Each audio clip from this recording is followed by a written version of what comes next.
Les habla Rafael Arraiz Luca desde Unión Radio y esto es Venezolanos, un programa sobre el país y su historia.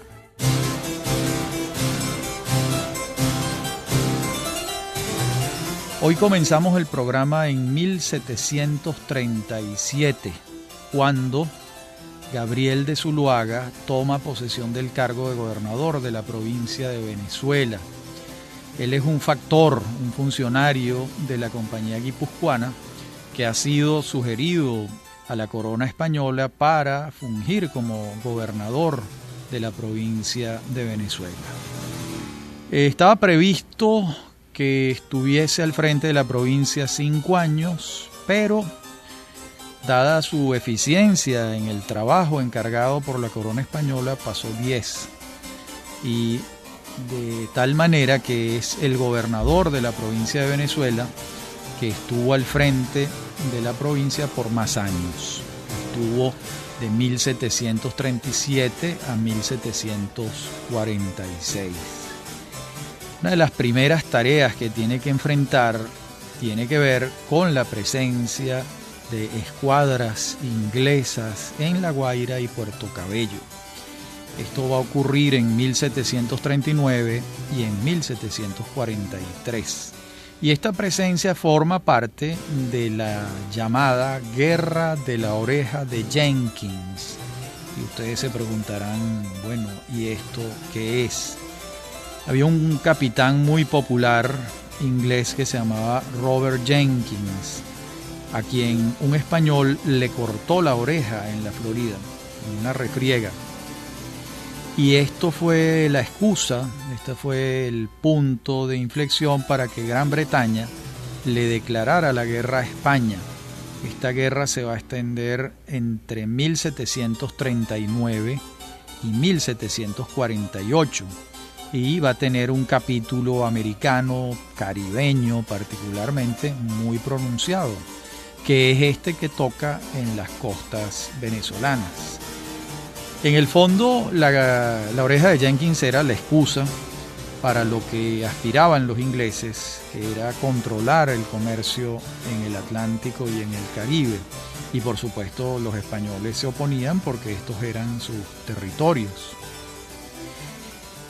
De tal modo que antes del estallido de la guerra ya se sabía por las tensiones diplomáticas que venía una guerra. Y esa información la recibe Gabriel de Zuloaga, quien se dedica entonces a fortificar mejor a Puerto Cabello y a La Guaira, que eran entonces los puertos principales controlados por la Guipuzcoana. Esa fortificación se hacía en previsión de que algún ataque iba a ocurrir, como en efecto ocurrió.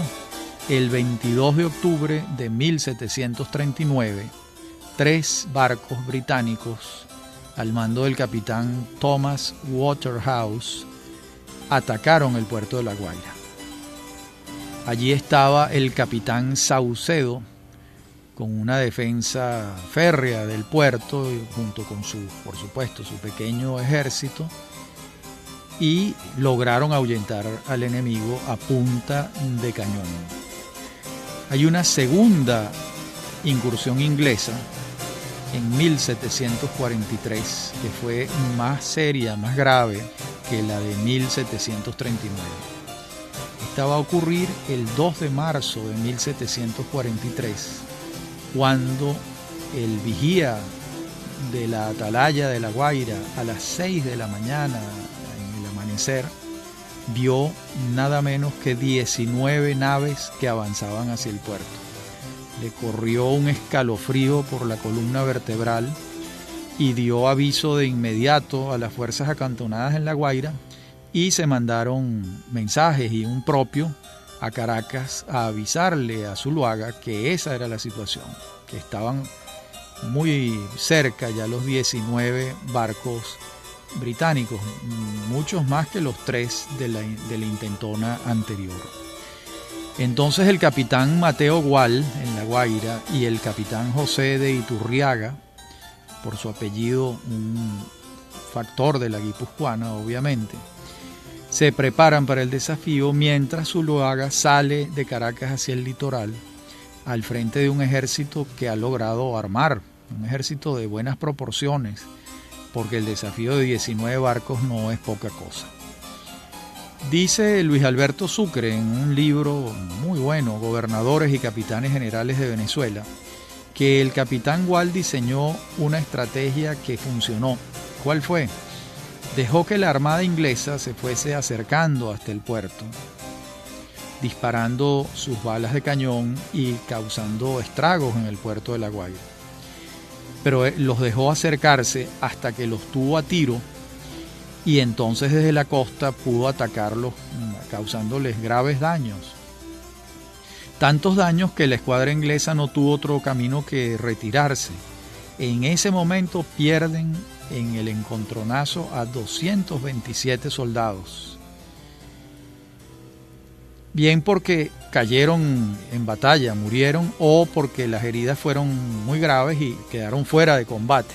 En todo caso, 227 hombres quedan fuera de combate.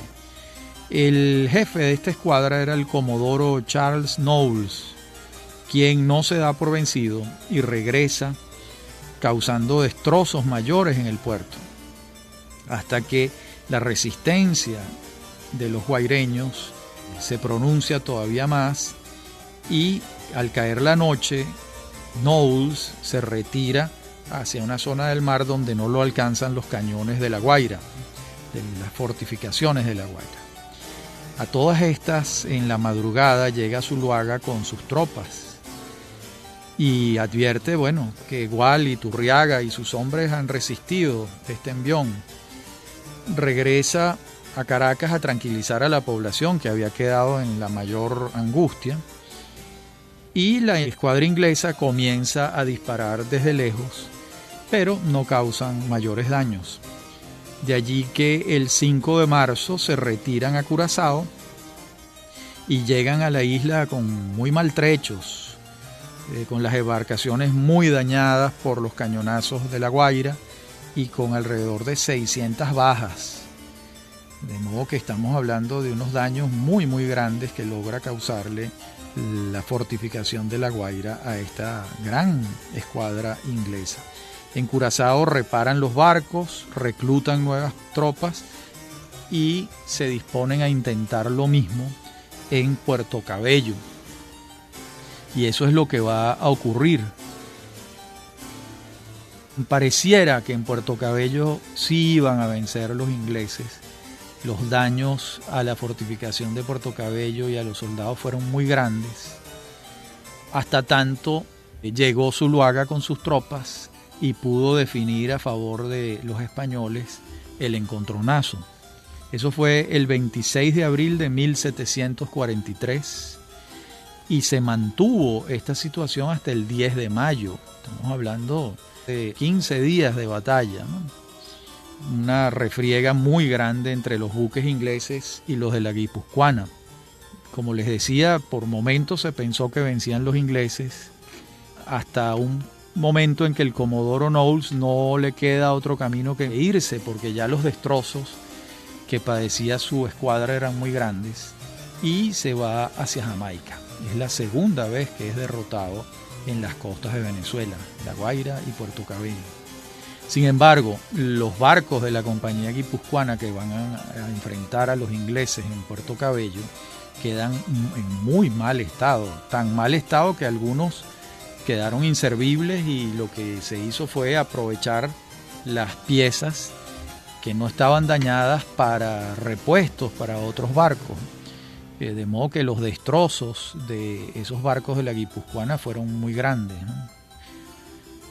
John Lynch, ese gran historiador inglés, un hispanoamericanista como pocos ha habido, en su libro La España del siglo XVIII, dice que la acometida del comodoro Knowles buscaba librar a los criollos de la opresión monopolística de la Guipuzcoana. Realmente no sabemos si este era el propósito. En todo caso, sí sabemos que los criollos no estaban contentos con la compañía guipuzcoana. De eso hemos ya dado referencia y la seguiremos dando a lo largo de estos programas. De modo que eso está claro, que había un malestar muy grande de los criollos con la compañía guipuzcoana, pero ¿cómo saber que Knowles venía a librar a los criollos de esa situación? Y en caso de que hubiese tenido éxito Knowles derrotando a los españoles, suena poco probable que los ingleses liberaron a los criollos del yugo español y se van y no se quedan aquí. De modo que esa hipótesis, de manera improbable, no hay manera de probarla. Bueno, por otro lado es muy interesante, de John Lynch. Lo que sí es cierto, y en esto tiene razón el gran profesor británico, es que el origen de la guerra de la oreja de Jenkins, como se llamó, era el control del comercio atlántico. De eso no hay la menor duda. Quienes se oponían al comercio atlántico por parte de los ingleses eran los españoles, y ese fue el motivo de la guerra de la oreja de Jenkins. En la segunda parte del programa vamos a ver el alzamiento de San Felipe el Fuerte, un tumulto en el Tocuyo también, que van a ser episodios que tiene que enfrentar también Gabriel de Zuloaga. El alzamiento de San Felipe el Fuerte va a ser en 1741 y el tumulto en el Tocuyo en 1744. Pero estos hechos los vamos a ver en la próxima parte del programa. Ya regresamos.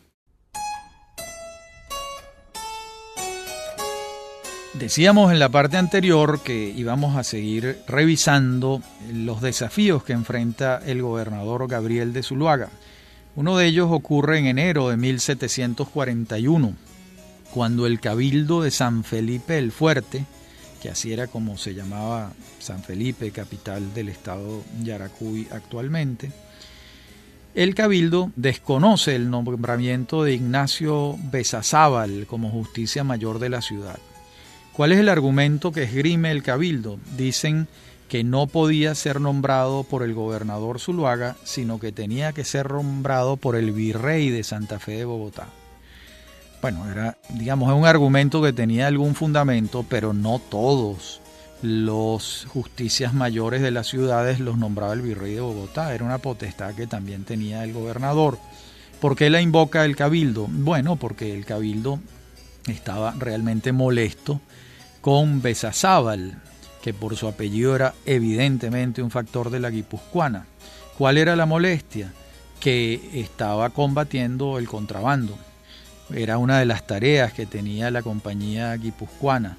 Por supuesto, combatir el contrabando en Yaracuy era combatir a los criollos que preferían comerciar con los curazoleños que venderle sus productos a la guipuzcoana, que les daba un precio menor al que ellos conseguían vendiéndoselo a los curazoleños. Lo que ocurre es que ese comercio era ilícito, pero bueno, los comerciantes estaban buscando obtener la mayor cantidad de recursos por sus productos. De allí el camino jurídico que buscan los criollos para desautorizar a Besazábal. Y la inquina contra él fue creciendo al punto de que Besazábal se esconde. Dice, no, yo me escondo porque esta gente del Cabildo no me quiere. Escondido Besazábal, el Cabildo asume el mando. ¿Y qué es lo primero que hacen? Pues comercian libremente con los holandeses. Por cierto, estos integrantes del Cabildo, estos criollos agricultores de esta zona de Yaracuy, eran los mismos socios de Andresote que vimos en el programa anterior. La situación se hace muy álgida y, como solía ocurrir, interviene la Iglesia Católica a través de Monseñor Bernardo da Costa Romero, y las partes se avienen a una solución pacífica. El argumento inicial de la autoridad del virrey de Bogotá para designar al justicia mayor de la ciudad muy pronto quedó fuera del mapa. El rey de España firma una cédula real el 12 de febrero de 1742, mediante la cual responde favorablemente a las cartas enviadas por Gabriel de Zuloaga. Zuloaga lo que le está reclamando al rey es que si él quiere que Zuluaga tenga el control del territorio, no puede esperar que las decisiones las tome el virrey de Bogotá. Y entonces dice textualmente el rey de España en relación con este tema, cito: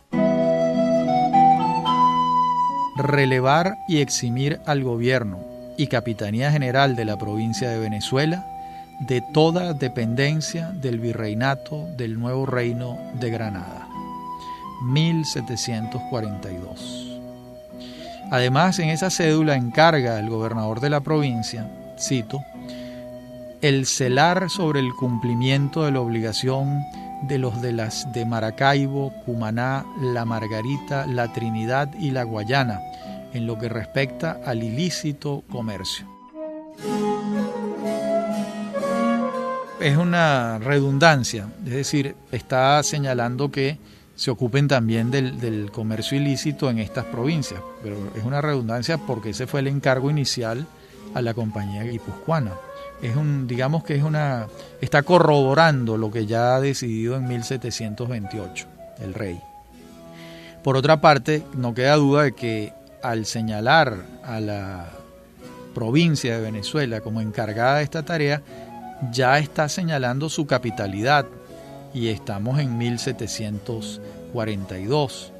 Ya está diciendo tácitamente Caracas y La Guaira son capitales, porque le está encargando el patrullaje del comercio ilícito de toda la otra costa venezolana. Lo que referíamos al principio de esta parte del programa en relación con un tumulto en el Tocuyo va a ocurrir en 1744. Aquí ocurre lo siguiente: Zuluaga, de acuerdo con la inteligencia de la época, los espías de la época, las informaciones que llegaban por la vía del correo, tenía el dato de que una nueva incursión inglesa iba a ocurrir en Puerto Cabello. Se creía que el mismo Comodoro Knowles iba a salir de Inglaterra con rumbo a la isla de Antigua. Si eso se creía es porque alguna información hubo sobre tal cosa. Por eso es que el gobernador Zuluaga ordena que en el Tocuyo, que entonces era una ciudad principalísima, se alistaran 200 soldados españoles y 150 indios flecheros, con la idea de trasladarlos a Puerto Cabello. Entonces, el 11 de mayo de 1744 fue convocado el pueblo de la ciudad del Tocuyo, el pueblo de la ciudad del Tocuyo, por órdenes del sargento mayor Félix Alonso González de Yepes. Yepes es un apellido totalmente tocuyano, caroreño, barquisimetano y quiboreño. Una vez que los habitantes recibieron las armas y estaba todo listo para partir, pues se negaron, diciendo que no habían condiciones de salubridad en Puerto Cabello, lo que era a todas luces una excusa. Las autoridades insistieron y los que habían sido convocados se acuartelaron en un sitio llamado La Guajirita, a 1 kilómetro del Tocuyo. Esta gente se negaba rotundamente a cumplir las órdenes del gobernador Zuluaga, y se estima que llegaron a ser alrededor de 2.000 los sublevados en contra de esta medida de formar un ejército para acudir a Puerto Cabello a defender de una hipotética invasión inglesa. Zuluaga no le queda otra que buscar una conciliación, porque comprendía que estaba en desventaja numérica. Si 2.000 personas estaban sublevadas, era muy difícil con las fuerzas militares de Zuluaga someter a 2.000 personas, de modo que si hubiese recurrido a la fuerza para someterlos, aquello hubiese sido una masacre. De modo que no le queda otra que no hacer cumplir su orden por la fuerza. Y bueno, la situación pues pasa de esa manera. Hay unas cartas de Zuluaga explicándole al rey que meses después de esto la ciudad del Tocuyo seguía alzada, seguía sin reconocer su autoridad. Claro, este es un desconocimiento distinto, ¿verdad?, al de Andresote, distinto al del Cabildo de San Felipe que acabamos de decir, porque tanto el de Andresote como el Cabildo de San Felipe el Fuerte las razones para el desconocimiento son absolutamente económicas. En cambio aquí es un desacato del orden político. Hay un gobernador que ha dado una orden y hay unas personas que no la atienden. Hay gente que dice, hay unos historiadores que dicen que se negaban a ir a Puerto Cabello porque no creían en que hubiese una amenaza inglesa, sino que creían que era un ardid de la compañía guipuzcoana para trasladarlos hacia allá. Eso era una desconfianza propia de ese momento. Lo que sí queda claro es que aquel tumulto hizo evidente que el control que tenía la corona española sobre la población era muy exiguo, era vulnerable. Y simplemente eso quedó así y se fue deshaciendo sin que cumplieran la orden del gobernador. En estos tiempos también vamos a ver la muerte de Felipe V. Felipe V es el reinado más largo en la historia de España, ya que su reino transcurre entre 1700 y 1746. En 1746, cuando muere, lo sucede su hijo Fernando VI, que va a gobernar de 1746 a 1759. Felipe V se dice que estuvo dominado por el influjo de sus esposas, María Luisa de Saboya e Isabel de Farnesio, que compartió el poder con ellas, y con su ministro estrella, que se llamaba José Patiño, y otro ministro estrella que sucede a Patiño, que fue José del Campillo.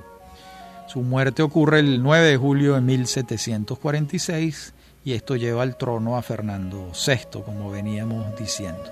En este año también, de 1747, Zuloaga va a entregarle la gobernación a su sustituto, Luis Francisco Castellanos. Después de que le siguen el juicio de residencia a Zuloaga, como era costumbre, y ya lo hemos explicado en qué consistía el juicio de residencia en programas anteriores, el juicio sale tan favorable que el Consejo de Indias lo distingue a Zuloaga. Ya para entonces la corona lo había distinguido dándole un título nobiliario, dándole el título de conde de Torrealta. Zuloaga regresa a España y fallece en Madrid en 1764. Sería pariente del primer Zuloaga que llegó a Venezuela, Juan Lorenzo Zuloaga Ugarte. Pues todo indica que sí, pero no tenemos esa documentación a la mano. En todo caso, Zuloaga es un apellido de origen vasco, de eso no cabe la menor duda. En la próxima parte del programa vamos a ver la insurrección de Juan Francisco de León en 1749, durante el gobierno de Luis Francisco Castellanos, y veremos también la misión de Julián de Arriaga, que va a sustituir a Castellanos en la gobernación de la provincia de Venezuela y que también será un factor de la compañía guipuzcoana. Ya regresamos.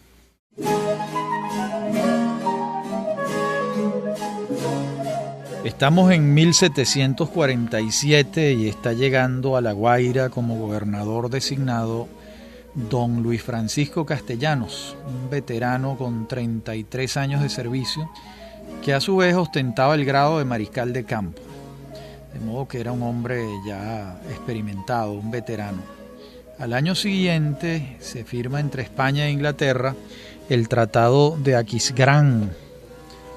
Fue firmado en 1748 y le pone fin a la guerra de la Oreja de Jenkins. Esta guerra supuso ataques navales, como vimos, a La Guaira, a Puerto Cabello, a Portobelo en Panamá, Cartagena de Indias en Nueva Granada, a La Habana, a Georgia en los Estados Unidos, además de las batallas propiamente atlánticas. De modo que el fin de la guerra liberaba a Castellanos del desafío bélico, que sí le tocó completo a Gabriel de Zuloaga, como señalábamos antes. Sí enfrenta a Castellanos el alzamiento de Juan Francisco de León y los canarios que le seguían en la región de Panaquire. Vamos a ver lo que le dice Castellanos al rey en una carta en 1749, donde le manifiesta al rey que allí se practicaba en esa zona el contrabando, que esos productos no llegaban a Caracas, que se iban por valles y puertos hacia otras latitudes y que él tenía que tomar cartas en el asunto. Y designa a Martín de Echeverría, un factor de la Compañía Guipuzcoana, a enfrentar el tema. Por supuesto, al ser designado Echeverría, Juan Francisco de León, que es un principal de la zona de Panaquire, se opone al nombramiento. Claro, lo que estaba en juego era el comercio de toda esta región y realmente era un problema esencial para esos productores.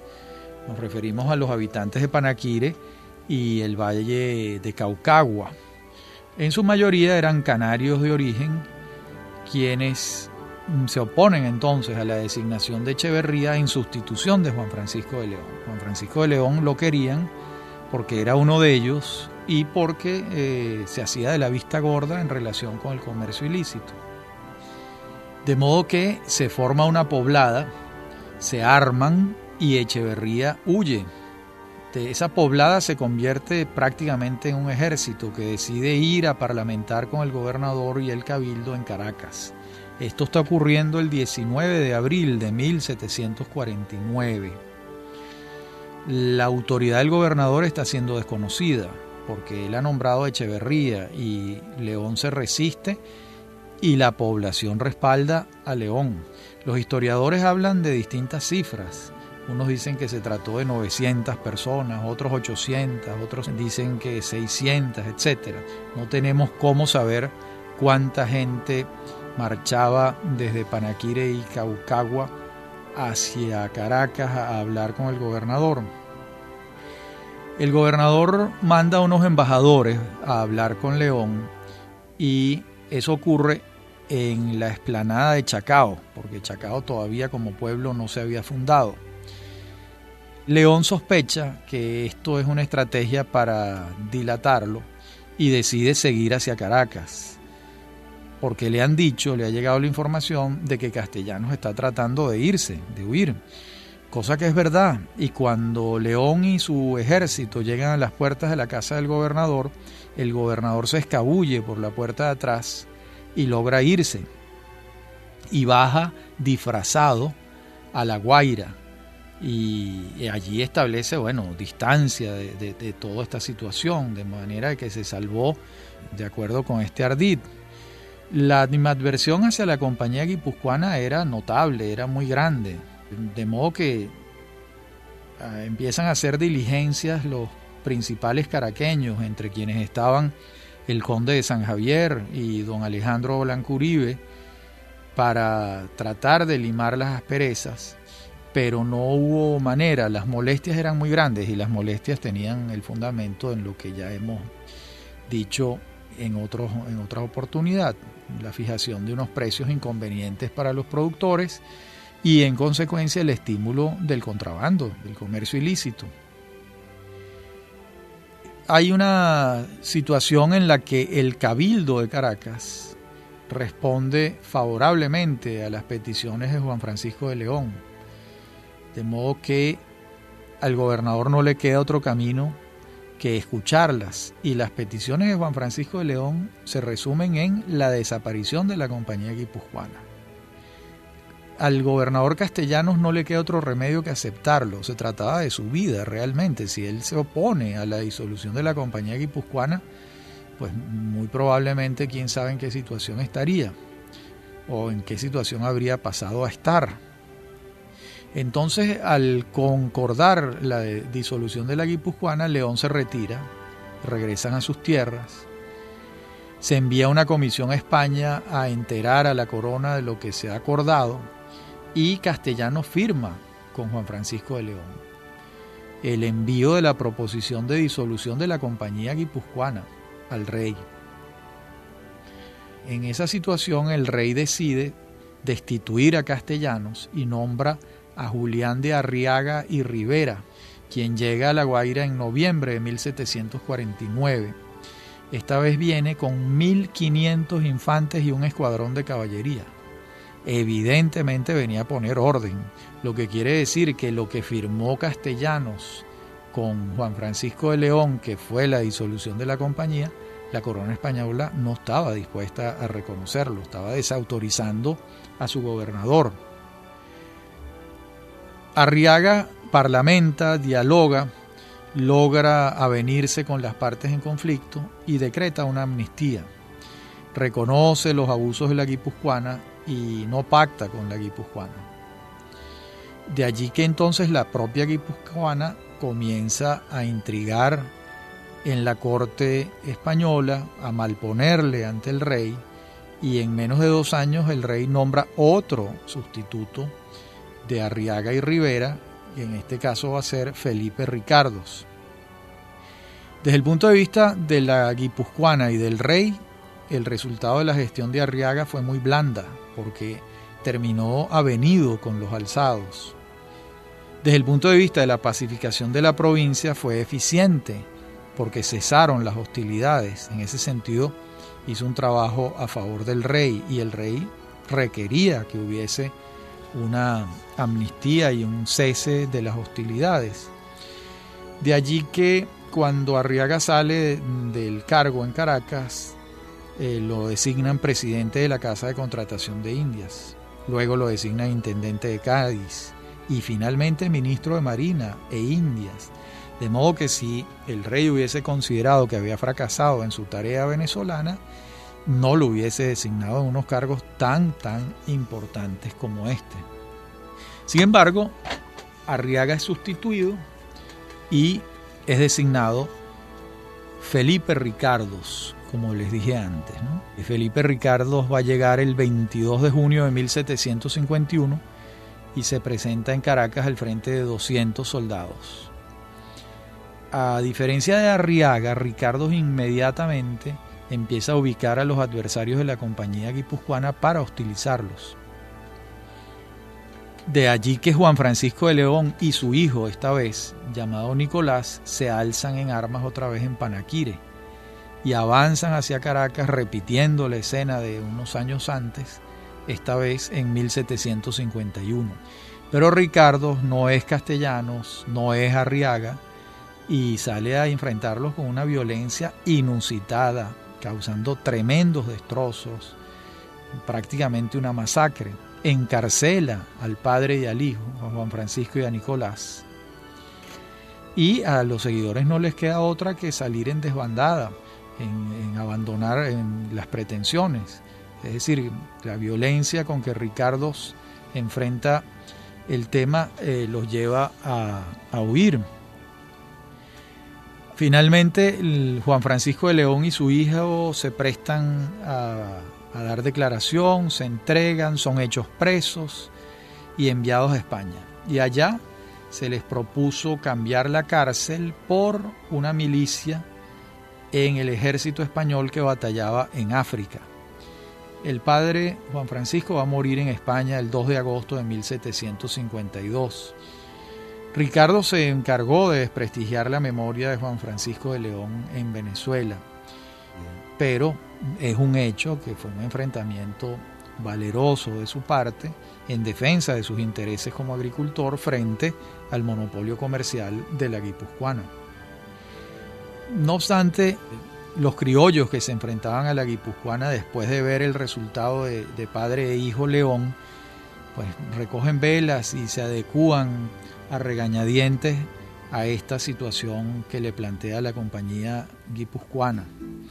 Sin embargo, no dejan de enviarse misivas a la corona de parte de criollos quejándose por las condiciones de la compañía guipuzcoana, señalando que la compañía no gozaba de ningún afecto en el estamento de los criollos en Venezuela, y a su vez se sumaba otro reclamo, que el acuerdo entre Castellanos y León firmado de desaparición de la compañía guipuzcoana no había sido respetado por el rey, y que la compañía jamás desapareció, o no desapareció en este momento, como había sido convenido, y por el contrario había ejercido una represión feroz por parte del nuevo gobernador Felipe Ricardo.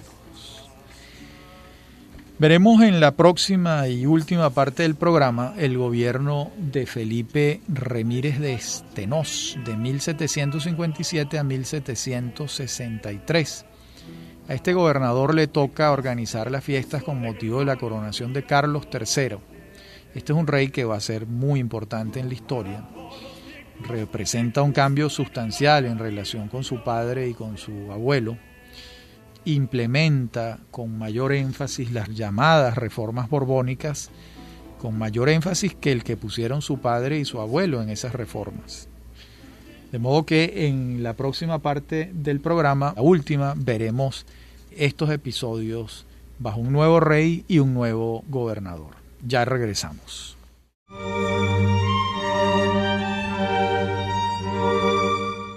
Con la coronación de Carlos III, como decíamos en la parte anterior del programa, se profundizan las reformas borbónicas. Entre otras medidas, el rey designa a José de Gálvez como visitador a Nueva España, es decir, a México, con poderes superiores a los de un virrey. Esto ocurre a partir de 1765. A su vez, en ese tiempo se implementan reformas educativas en el ejército, se establecen nuevos impuestos, se crea el estanco del tabaco y se crea más adelante la figura del intendente. En pocas palabras, estas reformas buscaban reducir el poder del virrey y de la Real Audiencia local. Se buscaba extraer mayores beneficios de las provincias americanas a través de estas presiones tributarias, y se emprende también una laicización del Estado. Recordemos que consecuencia de estas reformas va a ser la expulsión de los jesuitas. De modo que Carlos III llega a tener como consecuencia unas relaciones muy hostiles con el Papa. Carlos III creía que la Iglesia Católica era un factor de poder sustancial en América y en España. No le faltaba razón para nada. Y sus reformas pasaban por reducir el poderío de la Iglesia tanto en la península como en América.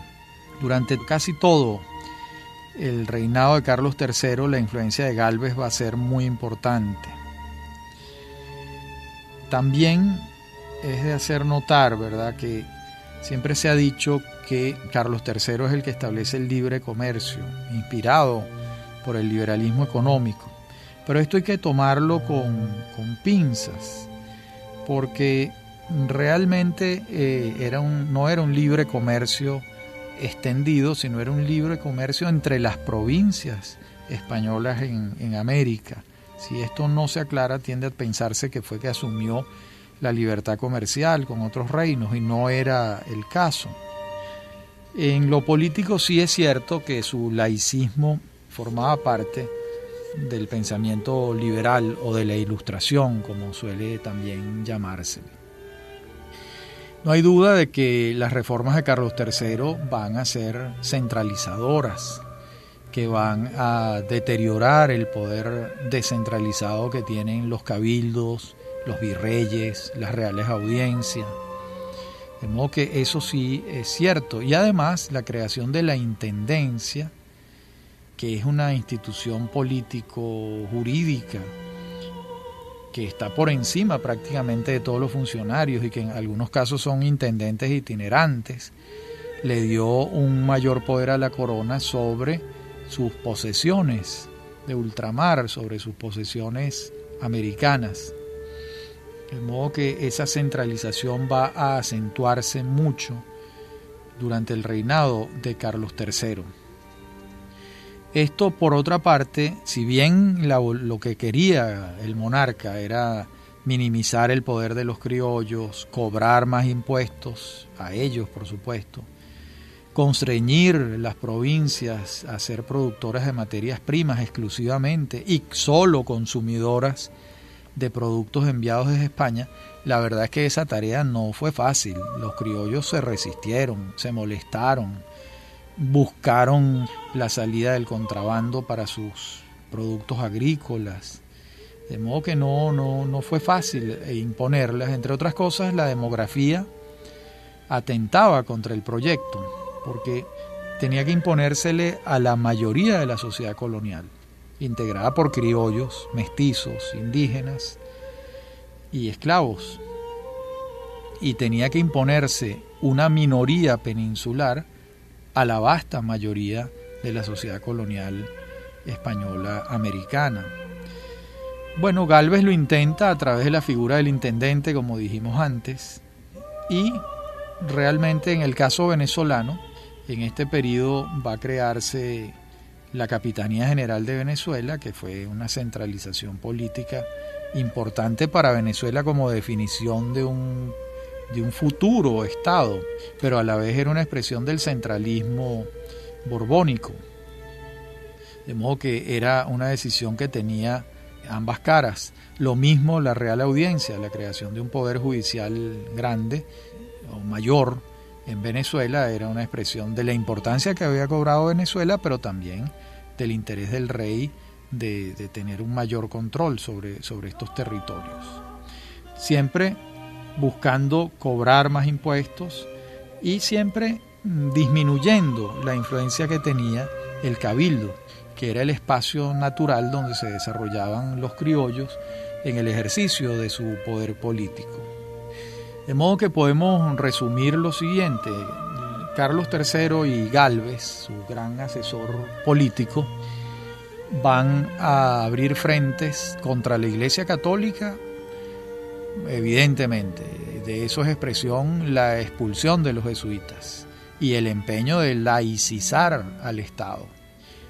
Contra los criollos es el otro factor, porque los criollos ejercían el poder económico y ellos se proponen reducir el ámbito de influencia política de los criollos al reducir las funciones del cabildo. Y el tercer factor era propiamente suyo, que eran sus propios funcionarios, a los que estaba reduciéndole sus atribuciones, porque a un virrey no ha podido caerle muy bien que le designara un intendente con poderes por encima del propio virrey. De modo que esos son los factores que Carlos III y Gálvez van a enfrentar para reducir el poder que han ido adquiriendo en América y para recuperar cuotas de poder para el rey Carlos III. Pero esto no pasa en vano, y vamos a encontrar entonces, por ejemplo, el alzamiento de los comuneros del Socorro en Colombia en 1781, en Nueva Granada, quise decir. Ese alzamiento también se riega, también cunde en los actuales estados Táchira, Mérida y Trujillo. ¿A qué se oponían los comuneros? A seguir pagando impuestos en esas magnitudes en que la corona los estaba cobrando. De modo que si eran dos fuerzas en tensión, por un lado Carlos III tratando de cobrar más impuestos y meter en cintura política a las autoridades locales, y las autoridades locales y los criollos resistiéndose. Ese es hasta el momento nuestro programa de hoy. En nuestro próximo programa seguiremos viendo ya el gobierno de José Solano y Bote, fundador, por cierto, del pueblo de Chacao. Habló para ustedes Rafael Arraiz Luca, y esto es Venezolanos, un programa sobre el país y su historia. Me acompaña en la producción Mary Sosa, en la dirección técnica Víctor Hugo Rodríguez y Fernando Camacho. Me consiguen en mi correo electrónico rafaelarraiz@hotmail.com y en Facebook y algunas otras redes sociales. Ha sido un gusto hablar para ustedes.